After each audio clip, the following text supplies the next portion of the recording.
विमल बोलो जुबा केसरी, हर पल मनाओ केसरी त्योहार। अब मैं वरिष्ठ सहयोगी राजीव रंजन का रुख कर रही हूँ। राजीव, अब आप इस पूरे घटनाक्रम को किस तरह से देख रहे हैं? शुरुआत जिस तरह से यहाँ पर अनंत सिंह की जब गिरफ्तारी की मांग विपक्ष कर रहा था तो आरजेडी पर आरोप लगाया जा रहा था कि ये सब उनकी तरफ से किया गया है। सूरजभान सिंह ये सब करा रहे हैं, अगड़ा पिछड़ा ये तमाम राजनीति हुई। लेकिन अब ये रातों रात अचानक हुई गिरफ्तारी के बाद क्या ये माने कि जंगल राज ही मुख्य मुद्दा इस बार चुनाव का रहेगा, जिस पर अब एनडीए बैकफुट पर दिख रहा है?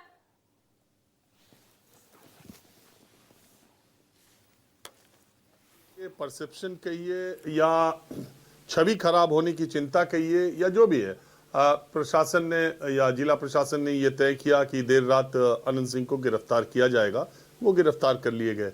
देखिए, घटना सबको पता है। दो प्रत्याशी आमने सामने आए, टकराव पहले से था। आमने सामने आने पर उनमें हिंसक झड़प हुई और उसमें दुलारचंद यादव की हत्या हो गई।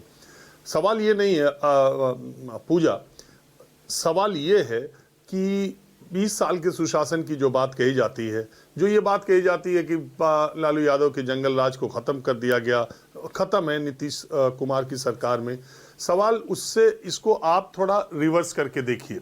अगर आनंद सिंह पिछली बार की तरह इस बार आरजेडी के उम्मीदवार रहे होते और ये घटना घटती तो पूरे देश में क्या परसेप्शन बनता, किस चीज पर बहस होती, और फिर जंगल राज की वापसी की याद दिलाते हुए अनंत सिंह की इस घटना को प्रमुखता से लिया जाता और एनडीए के प्रधानमंत्री से लेकर के तमाम मुख्यमंत्री से लेकर तमाम नेता छुटभैया जो भी मंच पर जा रहे, वो सारे लोग क्या कहते कि आप देख लीजिए जंगल राज की वापसी की तरफ किस तरह से बिहार बढ़ रहा है। आरजेडी के उम्मीदवार अनंत सिंह ने, जो पिछली बार आरजेडी के उम्मीदवार थे, देखिए कौन आरजेडी में है, कौन जेडीयू में है, कौन बीजेपी में है बिहार में, ये कई बार आप खुद ही चक्कर आ जाएंगे। और नेता के साथ साथ जनता भी, जनता कई बार मैं जाता हूं कि लोग दूसरी तरफ के बोल रहे होते हैं, दूसरे उम्मीदवार को कहते हैं अरे जब नेता रोज बदल जा रहा था आप जनता से क्या पूछ रहे?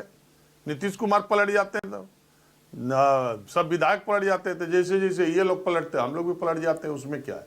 तो ये हालात है। अगर अनंत सिंह आरजेडी के उम्मीदवार थे, आप एक बार कल्पना कीजिए कि आरजेडी के उम्मीदवार अनंत सिंह इस बार रहे होते और ये घटना घटती तो पूरे देश में और बिहार में पूरा एनडीए इसको किस तरह से पेश करता।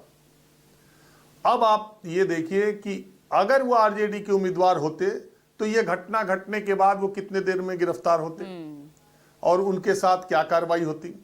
लेकिन आज वो एनडीए के उम्मीदवार हैं, वो जेडीयू के उम्मीदवार हैं। कल पूरे दिन अनंत सिंह ने जनसंपर्क किया, रोड शो निकाला, पैदल लोगों के साथ जनसंपर्क किया पूरे दिन मोकामा विधानसभा क्षेत्र में, और उसके बाद देर रात उनकी गिरफ्तारी हो रही है।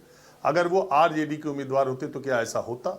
दूसरी बात, अनंत सिंह ने, उनके तो इंटरव्यू आप जानते हैं पूरी दुनिया में वायरल होते रहते हैं, बकौल अनंत सिंह उनसे नीतीश कुमार ने, उनका चुनाव लड़ने का कोई मन नहीं था। वो तो बहुत कहा ये सब विधायकी और कहा ये सब चीज, वो तो इसमें उनका कोई इंटरेस्ट रहता ही नहीं। उनका चुनाव लड़ने का कोई, बकौल अनंत सिंह, उनका चुनाव लड़ने का कोई मन नहीं था। नीतीश कुमार ने उनसे आग्रह किया, पटना में एक मंत्री के आवास पर आए नीतीश कुमार और उनसे आग्रह किया कि नहीं नहीं नहीं अनंत सिंह जी, आपका चुनाव लड़ना बहुत जरूरी है। तो वो नीतीश कुमार से इतनी मोहब्बत करते हैं, इतना उनका सम्मान करते हैं कि उन्होंने चुनाव लड़ने का फैसला किया। जेडीयू के किसी उम्मीदवार को, या किसी उम्मीदवार ने, अभी गठबंधन के उहापोह चल रही थी, किसी उम्मीदवार ने सार्वजनिक तौर पर यह घोषित नहीं किया था कि वो अपना किस दिन नॉमिनेशन फॉर्म भरेगा और किस पार्टी से भरेगा। उससे पहले अनंत सिंह ने यह ऐलान कर दिया कि वो जेडीयू के उम्मीदवार के तौर पर 14 तारीख को पर्चा दाखिल करेंगे और आम जनता से आग्रह किया कि उनके पर्चा दाखिले में शामिल हों।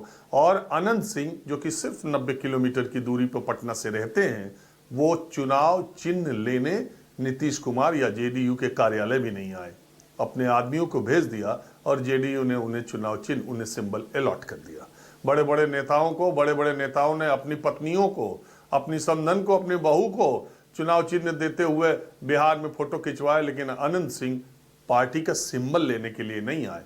और इस मसले पर आरजेडी और बिहार बीजेपी और जेडीयू कुछ भी बोलने की स्थिति में नहीं होनी चाहिए, मुझे लगता है, क्योंकि इन सब ने, आरजेडी ने भी अनंत सिंह को चुनाव लड़ाया है, एनडीए ने सूरजभान को भी चुनाव लड़ाया है, और अनंत सिंह महागठबंधन से भी चुनाव लड़े और एनडीए से भी चुनाव लड़े। और सूरजभान आज महागठबंधन में, कल तक एनडीए के पार्ट भी लंबे समय तक रहे थे। और इसी एरा में जो मोदी काल है, इसी एरा में पशुपति पारस के साथ वो बने रहे थे। तो इसलिए ये कोई नहीं कह सकता। जहां तक बात दुलारचंद यादव की है, पूजा, बहुत सारे लोग बिहार के नहीं भी जानते होंगे, 34 या 36 बार दुलारचंद यादव भी जेल जा चुके हैं।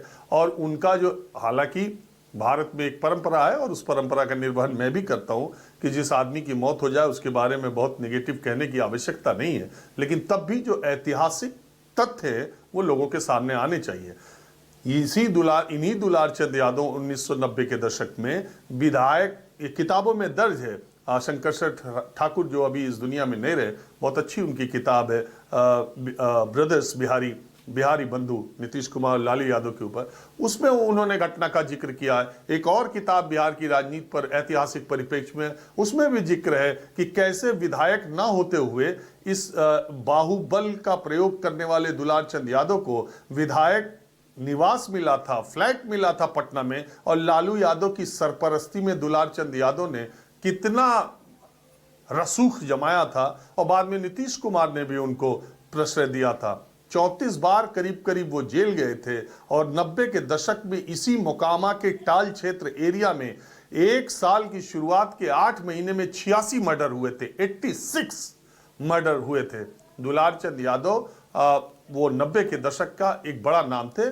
बात ये हुई कि जब उन्होंने राजनीति में हाथ आजमाना शुरू किया तो उन्हें पंचायत से लेके जिला परिषद से लेके विधायक तक में कभी सफलता नहीं मिली।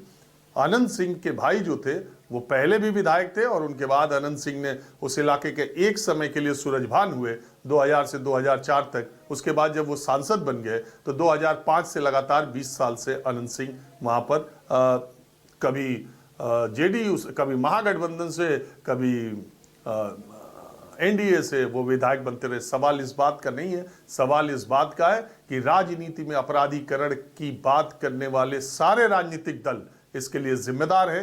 जो घटनाएं हैं, असल में हुआ क्या है पूजा, कि यूपी और बिहार में जो अपराधी थे जिन्हें खाकी से डरना चाहिए, उन्होंने खादी पहन लिया और उन्होंने एक टैक्टिस अपनाई इनकमिंग और आउटगोइंग की।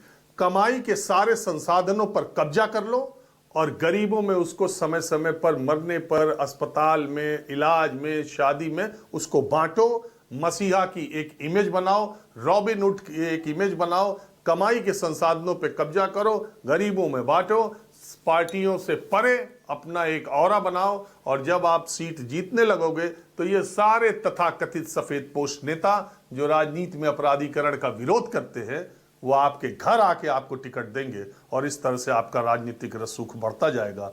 इसी ट्रेंड पर बिहार और उत्तर प्रदेश के अपराधियों ने राजनीति के नए मसीहा का तेवर अख्तियार कर लिया और सब इसके सामने नतमस्तक। बिल्कुल, बहुत अच्छे से आपने विश्लेषण किया है किस तरह से राजनीति में अपराधीकरण जो पनपता नजर आ रहा है।